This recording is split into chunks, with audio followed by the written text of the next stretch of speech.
Okay, we're here with Nick Bobeck, head football coach at UCO, following Central Oklahoma's 31-24 loss to Fort Hays State in MIAA action tonight. Coach, why don't you just make the opening statement about the game?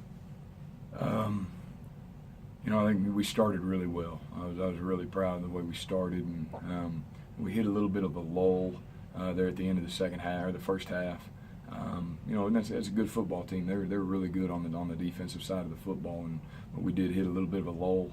When they're in the second half, and they got the run game going a little bit. I think we got a little bit tired at the end of that second half, and then or the first half. I apologize. And then the second half, it was that was a tough half. And I'm not going to say anything about it. It was a tough half. We made some mistakes. There were some penalties that were tough, and it was hard to overcome when you have that many penalty yards. Go ahead, guys. Yeah. So, what are some things that you can take away from this game? Going up against a top 25 team. We know we've got a good football team. That's not our kids never doubt, that we got a good football team. We've played some good football teams too. Lindenwood's a good football team. They're going to beat a lot of people. Pittsburgh State's a good football team. That group there is a good football team. There's no question. Which that's going to be every week. But you have to look at yourself, and you got to look at, what if everybody was one play better tonight, and I think that game is a little bit different, and there was some, our kids competed now. I was really proud of the way that they competed, and there were some things there was some adversity that had to overcome, and did for the most part, but we just kind of ran out of time there at the end, and that's a good football team. Chris Brown, he's a class guy too. Fort Hays, they do a good job. They do it right. The defense didn't record a sack or a first turnover in the first two games, and tonight they had 4 sacks and 2 interceptions. What changed for you guys tonight? I think we went kind of back to the drawing board a little bit. There were some things early in the season. With the first 2 games, there's some guys that were playing a little bit of rogue.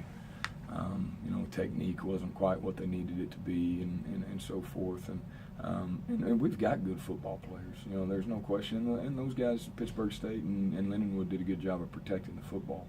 But our guys got after it tonight, and they did a good job. We just needed to make plays there at the end. And going back to penalties really hurt you guys tonight. So what can you guys do to clean that part up of the game?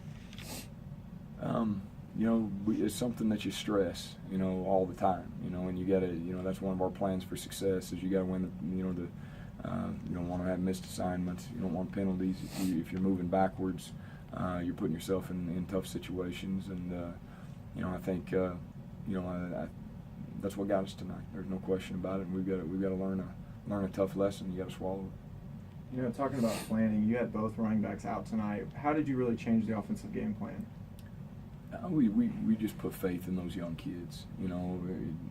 Jake Stanley is a really good football player. Quan Hogan is extremely talented.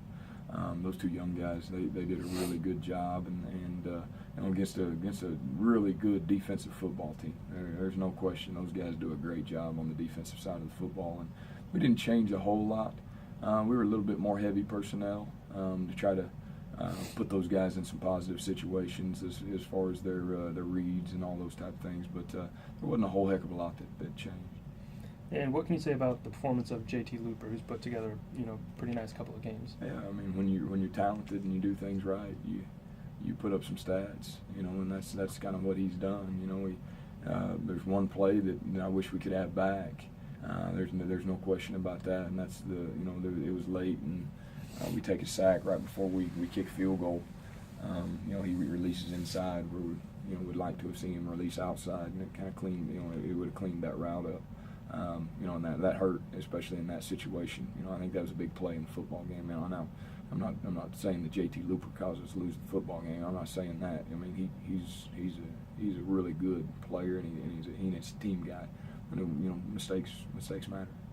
And after tonight, Chaz Stallard is now the record holder for combined yards. What does that mean to the program? Well, I think it says a lot about him. Because he's not had an easy road here at UCO, and it says something about his character.